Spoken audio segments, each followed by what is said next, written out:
En la órbita de tu negocio, un podcast de Satélite.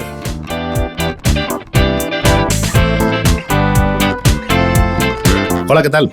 Bienvenidos a este nuevo formato de nuestro podcast. Soy Daniel Jiménez, director creativo en Satélite, y hoy me gustaría hablaros de cómo construir una marca más allá de la creación de un simple logotipo y lo que entendemos nosotros como una marca y lo mínimo que debería recoger su documento de manual de identidad corporativa, que al final es el reflejo de esa estrategia y de esa construcción. Así que vamos muy rápido para ver cada uno de los elementos. Como os decía, a nivel estratégico y de conceptualización, el primer paso que debemos dar es intentar encontrar un camino, una identidad única y entender muy bien el razonamiento de este diseño, si atiende a un rebranding, a una marca de nueva creación o es simplemente un rediseño de un logotipo que tiene que ser continuista con la antigua tradición de la marca.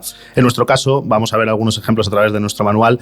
Nuestra marca atiende a la necesidad de un rebranding, donde lo más importante es la estrategia de marca. Como decimos, la estrategia de marca nos llevó a conceptualizar un claim o un eslogan, que a veces se utiliza mal esa palabra, pero que resume lo que somos: People, Ideas, Technology. Somos gente porque le damos valor a las personas y al talento humano que compone la empresa, también porque le damos valor al servicio que ofrecemos a los clientes a través de la relación y del conocimiento que tenemos para darles ese servicio. Las ideas son un motor imparable y tanto a nivel interno como a nivel externo la creatividad es un factor diferencial de innovación, aunque no estemos hablando específicamente de un servicio de creatividad, pero no se puede hacer nada, digamos, de alto valor, según lo entendemos nosotros, sin aportar y sin intentar innovar cada día. Y la tecnología, que pese a ser una empresa de tecnología, en este caso lo dejamos en la última posición porque no se trata de tecnología en el fondo, sino de lo que podemos hacer con ella. Cuando construimos ya, tenemos clara esa estrategia y construimos el logotipo, debemos tener tantas versiones como vayamos a necesitar. ¿Por qué decimos esto? Porque nosotros empezamos a construir los logotipos siempre desde una versión monocromática. Tiene que funcionar el logotipo en un color, digamos, plano, sobre un fondo plano, en negro sobre blanco y en blanco sobre negro. Estos son los primeros caminos que tomamos siempre para confeccionar la arquitectura de un logotipo y saber que estamos optando a nivel de arquitectura, precisamente, repito, por algo que funciona.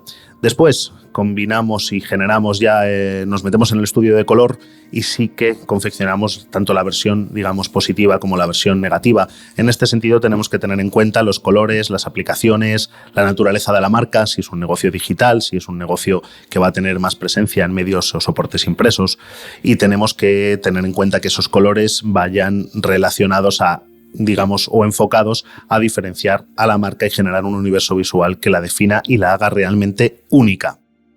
Luego, para completar la arquitectura, en nuestro caso hablamos de un logotipo que está confeccionado precisamente, por eso se llama logotipo, por letras, por una descripción, digamos, de una palabra. A nivel de arquitectura, nosotros en Satélite hemos definido ahí esa separación, ese ajuste del kerning, del espacio entre las letras, lo define la propia L de la palabra. Decimos este ajuste como punto de partida, pero en ocasiones la tipografía o la composición que tengamos de nuestra identidad, digamos, a nivel de palabra, nos va a hacer que ese ajuste de kerning, de espacio entre caracteres, tenga que ser a ojo, porque precisamente a ojo es donde esos espacios visuales entre letras pueden variar y donde vamos a tener que ajustar, y donde el profesional de diseño gráfico tiene más sentido y cobra más valor. Luego después de esta arquitectura, de haber definido cuál es la manera de componer el logotipo, ¿vale? Ya una vez que hemos seleccionado la tipografía y lo tenemos todo claro, tenemos que definir también elementos como su área de seguridad a través de nuestro caso de esa L que confecciona el doble espacio, tanto necesario cuando el logotipo va solo como cuando va con la versión con claim, que es el espacio mínimo perimetral sobre el que tiene que respirar cualquier elemento que se le añada al logotipo o con el que tenga que convivir. Os decíamos también, antes hablábamos de la naturaleza del negocio, si es digital o es un negocio que va a convivir en medios impresos, porque el tamaño mínimo también va a ser muy importante en este sentido, tanto cuando vamos a imprimir o cuando vamos a tener en cuenta, por ejemplo, elementos como un banner, un icono de red social o el favicon el icono de nuestra página web en la barra de navegación.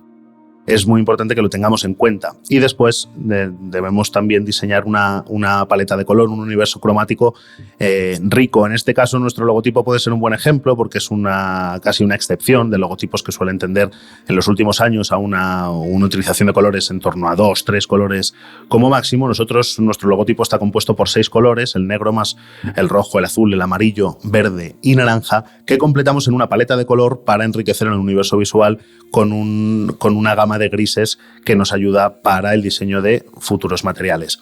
Luego debemos hacer una diferenciación entre lo que es la tipografía de marca, que es la que va a componer el logotipo, y la tipografía corporativa, que es la que aplicaremos para escritura, para acompañar documentos y demás. En función del sector o de la marca en la que estemos trabajando, tenemos que hacer un estudio individual de cada caso. En nuestro caso, ambas tipografías reflejan un universo tecnológico, moderno y cercano, pero que quizás en otros sectores, como por ejemplo el que puede ser la ingeniería o los abogados, tengan que tener unas tipografías que transmitan conceptos completamente diferentes, ¿de acuerdo? Luego tenemos que tener en cuenta, para quien vaya a utilizar este logotipo, quien vaya a hacer uso de nuestra marca, hay que fijar unos usos incorrectos, que es la mejor manera de garantizar también el correcto uso del logotipo y de la marca. En este caso, a través de nuestro manual podemos ver los más básicos, tanto a la hora de no modificar la orientación. No debemos tampoco añadir elementos que no correspondan al logotipo, no debemos alterar el grosor de la tipografía, ni utilizar otra tipografía para intentar emular el logo, ni alterar sus proporciones y tampoco modificar los colores. Si nuestro logotipo es rojo y va a ir aplicado sobre un fondo rojo, lo que debemos cambiar es a la versión negativa o monocromática del logotipo, pero no elegir un color al azar que contraste bien a nuestro parecer para aplicarlo sobre ese fondo. También tenemos que tener en cuenta que nuestra marca debe predominar, debe tener un orden de jerarquías, debe prever cómo va a convivir en soportes o con otras marcas, y en este caso debemos prever, digamos, unos usos básicos o unas aplicaciones básicas a nivel de posición de lo que puede ser una hoja de carta, un banner o la convivencia en un display con otros logotipos. Aquí podemos ver un ejemplo también a través de nuestro manual, que también sería interesante poder contar con elementos decorativos que salgan del propio logotipo, como es en este caso los patrones que vemos que salen respetando las formas del logotipo, y el universo visual así de esta manera se enriquece y se hace más completo. También vemos, como os decíamos, el favicon en nuestro caso, que es un logotipo descriptivo con una única palabra.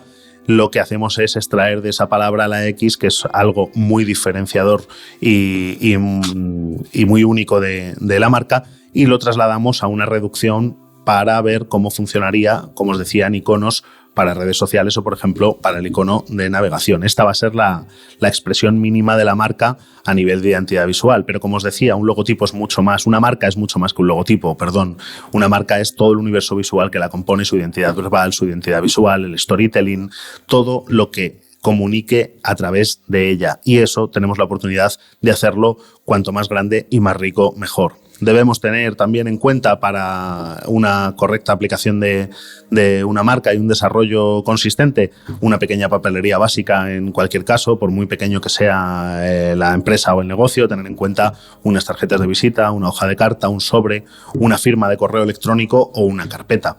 La firma de correo electrónico también se convierte en un elemento de comunicación muy interesante a nivel digital, porque todos los empleados de una empresa se comunican a diario por correo electrónico. Debemos aprovechar ese espacio para generar a lo mejor unos banners que nos permitan comunicar o traer tráfico a la web. Tenemos que tener en cuenta que todos los soportes a través de los que nos comuniquemos es una oportunidad para impactar, sea al público que sea, teniéndolo en cuenta cada vez según el soporte en el que nos estemos centrando. Y por último, algo que tenían en cuenta las empresas grandes desde hace muchos años, pero que últimamente se está incorporando al desarrollo de identidad corporativa, de identidad visual de empresas de tamaño más reducido, es el estilo de imagen. No nos olvidemos que, sobre todo, tanto si trabajamos con un banco de imágenes como si generamos recursos propios a través de sesiones fotográficas o grabaciones de vídeo, tenemos que tener muy claro qué es lo que queremos mostrar. En nuestro caso, en Satélite, si hablamos de People, Ideas, Technology en nuestro claim, también nos gusta que a nivel visual, en las fotografías que utilizamos, bien salgan personas con pequeños toques que hagan referencia de color a nuestro logotipo, o bien que tengan que ver con el lenguaje del universo aeroespacial y de los planetas y la órbita que nosotros tenemos como parte del storytelling de la marca. Así que creo que esta sería una buena manera de ver este resumen de lo que sería un manual de identidad visual completo, para que tengáis un ejemplo de cómo llevar una marca más allá de la creación de un logotipo. Nuestra recomendación, siempre que se pueda, trabajar una marca como algo global, que tenga primero un proceso de investigación, de conceptualización, de diseño y de explorar hasta dónde podemos hacer crecer esa marca con sus aplicaciones. Habrá manuales más largos, habrá manuales más cortos en función de la naturaleza del negocio. Si necesitamos uniformes, necesitamos vehículos, cada marca pide una cosa y nos requerirá una cosa. Pero debemos trabajar, siempre que sea posible, una marca como algo global que podemos hacer todo lo potente que queramos. Si os ha gustado este contenido, os invitamos a participar, a dejarnos en comentarios vuestras impresiones, qué os parece nuestro manual, qué os parece nuestra identidad, echáis algo de menos, creéis que se puede mejorar, os escuchamos, y si queréis más comentarios de este tipo, nos lo dejáis y nos veremos muy pronto.